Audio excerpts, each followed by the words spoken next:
मित्रों, बिहार के 40 लोकसभा सीटों में इकलौता शिवहर लोकसभा क्षेत्र जो हमने अप्रैल 2023 से यह कहते आए हैं कि शिवहर लोकसभा सबसे चर्चित और हॉट सीट होने वाला है। चुनाव का समय भी आया, यहाँ के प्रत्याशियों ने नॉमिनेशन भी दिया और पोल भी हुए और नतीजे भी 4 जून को आने वाले हैं। कल शाम से एग्जिट पोल आना शुरू हो गया है। जो मेन स्ट्रीम मीडिया है एग्जिट पोल अपना देना शुरू कर दिया है। जिस तरीके से भारतीय जनता पार्टी के नेताओं ने कहा था कि 400 पार होगा और अब की बार 400 पार का नारा दिया था, वह 400 पार की नारा भी एग्जिट पोल की तरफ दिखाई भी दे रही है। बाकी हम 543 सीटों की चर्चा करने नहीं आए हैं। आप हमारे चैनल पे ज़्यादातर शिवहर लोकसभा की विषयों को ज़्यादातर सुनते होंगे। हम शिवहर लोकसभा की चर्चा और शिवहर लोकसभा को हॉट सीट का दर्जा अप्रैल 2023 से ही देते आए हैं। आपने मेरे चैनल पे कई सारा वीडियो देखा होगा कि हम शिवहर को हॉट सीट का दर्जा देते आए हैं। देखिए, शिवहर में अब जब चुनाव हो रही थी, लोग अपने अपने प्रचार कर रहे थे, अपने अपने सिंबल का प्रचार कर रहे थे, वोट की मांग कर रहे थे, तब 4 कोणीय लड़ाई थी। लवली आनंद, रितु जायसवाल, योगेश्वर दास और राणा रंजीत मेन रूप से दिखाई दे रहे थे। हालांकि 12 कैंडिडेट थे शिवहर लोकसभा में, लेकिन 4 कोणीय लड़ाई दिख रही थी। जैसे जैसे समय बीतता गया, चुनाव नज़दीक आते गए, शिवहर के एक मतदाता जब मतदान केंद्र पर जाने को तैयार हुए, उससे एक दिन पहले रातों रात खेला हो गया। आप जानते हैं कि मोदी जी मोतिहारी में आए थे और 4 लोकसभा को संबोधित किए, जिसमें से एक शिवहर लोकसभा भी था। अब लोग कह रहे थे कि मोदी जी से नाराज है। शिवहर को बैस बहुसंख्यक क्षेत्र कहा जाता है। शिवहर लोकसभा क्षेत्र को यहाँ बैस की संख्या ज़्यादा है, बैस वोटरों की संख्या ज़्यादा है और बैस जिस तरफ अपने हाथ को रख दे उस उम्मीदवार की जीत तय मानी जाती है।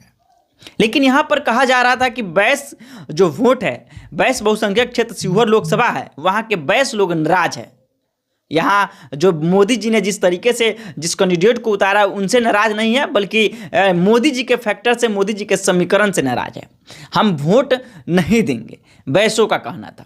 लेकिन जैसे जैसे दिन बीतता गया, समय नज़दीक आते गए, 25 तारीख आते गए, 24 तारीख को खेला हो गया। बैस के 2 कैंडिडेट खड़े थे यहाँ पर, योगेश्वर दास जी जो निर्दलीय थे और रितु जायसवाल जो महागठबंधन आरजेडी से थे, लालटेन छाप, वो बैस थे और बैस पर अपना दावा पेश कर रहे थे।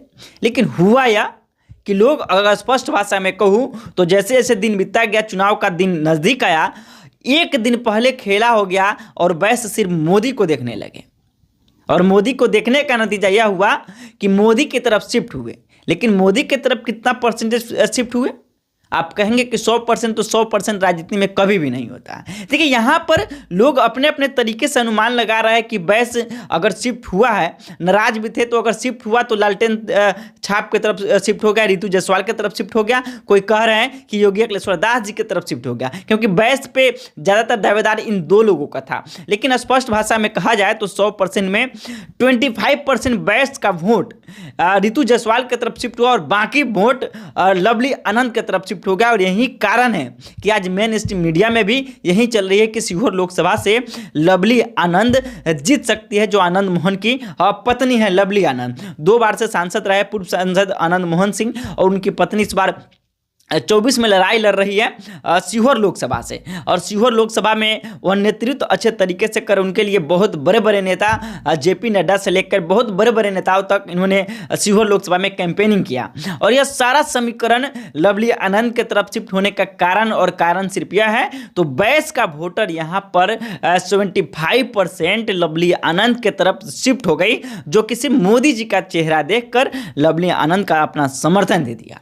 हालांकि लोग यह अपना अनुमान लगा रहे हैं कि महागठबंधन की तरफ शिफ्ट हुई है, लेकिन कुछ न्यूज चैनलों में भी यह भी बताया जा रहा है कि शिवहर से जीत सकती है रितु जायसवाल। लेकिन ज़्यादातर मेन स्ट्रीम मीडिया में लवली आनंद की तरफ यह एग्जिट पोल जाता हुआ दिख रहा है। बाकी आप बताइएगा कि हम जो अप्रैल 2023 से शिवहर लोकसभा को हॉट सीट का दर्जा देते आए हैं, क्या हॉट सीट बना?